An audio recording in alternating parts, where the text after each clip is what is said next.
How is your Prairie-based small to mid-sized company managing pricing and customer relationships through this trade war?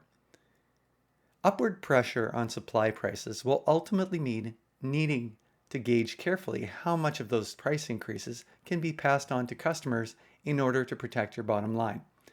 This will be trickier in some industries than in others, depending on how price sensitive your customers are with your product or service, the level of competitiveness in the industry, how deep your competitors' pockets are to weather potential losses, and what alternatives customers can turn to rather than accepting a higher price from your company or your competitors.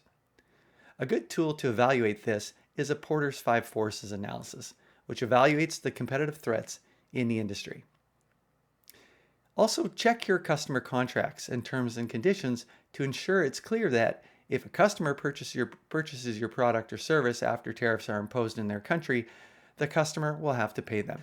Let customers know you are closely tracking supplier prices in order to give them some advance notice of any pricing increases they may see.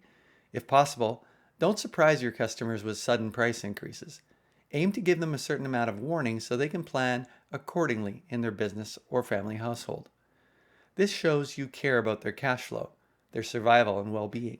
It will help maintain and even strengthen relationships with them, which will serve your business now and beyond the trade war. In higher ticket relationships, stay in touch with customers in order to understand how they're doing, such that you can become aware of any risks to your receivables or sales volumes. For lower priced product or service relationships, monitor information about the balance sheet health of your customers on aggregate. You may want to check your customers' creditworthiness to gauge their cash flow health. Continue to communicate the value and uniqueness of your product or services.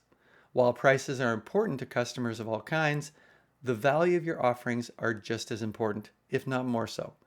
Reinforcing the difference you make for your customers and how your offerings are unique and valuable, addressing your core customers' key pain points, needs, and wants, will increase your chances of retaining the business even if or when you have to increase prices. Continue marketing and selling aggressively to keep growing the business and to replace customers who go elsewhere.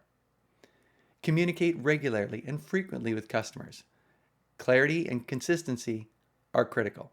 Empathy, caring, and doing the right thing will go a long way to maintaining and strengthening these relationships through the trade war and beyond.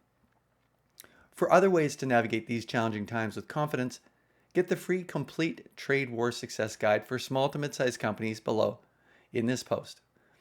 And if you're a Prairie CEO who wants to grow a thriving company through these challenging times more quickly, more easily, and with less stress and headache, please contact me via the Connect page on my website, reply to my email, or DM me on LinkedIn. I hope you found this useful.